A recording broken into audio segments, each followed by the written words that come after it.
असम में स्थायी शांति की दिशा में पुलिस को एक और बड़ी सफलता मिली है। हिंसा का रास्ता छोड़ एक और अल्फा स्वाधीन के कैडर ने सरेंडर किया। गोलाघाट थाने में आज कट्टर अल्फाई नवजीत असम उर्फ मनदीप सैकिया ने आत्मसमर्पण किया।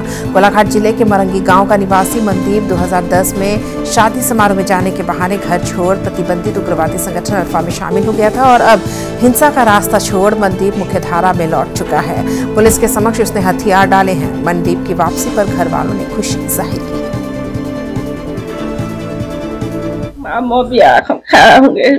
खाবলৈ গৈ তাৰমানে গুদলি মোক ওচৰত তালৈ গুচি আহিবি তাৰপৰা কৈছে আহিম তাৰপৰা পিছদিনাখন ফোন কৰিছোঁ তেতিয়া কৈছে আজি বৰকে আৰু খাইছে থাকোঁ আৰু বোলে কাইলৈহে যামগৈ সেনেকৈ কৈছে তাৰপৰা পিছদিনাখন বাৰু মানে ফোন নকৰাই হ'ল চুইচ অফ আৰু সেইটো লাগিছে মানে এতিয়া ভাল লাগিছে অহাৰ কাৰণে আৰু আহিছে এতিয়া ভাল পাইছোঁ অহাৰ কাৰণে যেনিবা আহিলে যে ভালে কুশলে ঘৰ পাইছে সেইটোৱে আৰু ধন্যবাদ। আলফা চেনেলত যোৱা 15 বছৰ দিন হ'ল। 15 বছৰ দিনত তাত থাকিলোঁ। বুজাবুজি অভাৱত মই পুনৰ ঘৰলৈ ঘূৰি আহিলোঁ। কৈছিলোঁ মই যিটো ভাবি সেই ভবা মতে নহ'লে বুজাবুজি অভাৱৰ কাৰণে মই গুচি আহিলোঁ। বেলেগ মোৰ ক'বলগীয়া নাই।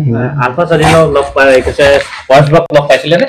পাইছিলোঁ মই তেখেতক ম্যানমাৰ টাকাত 2011 চনত আৰু 15 চনত 17 চনত লাষ্ট পাইছিলোঁ।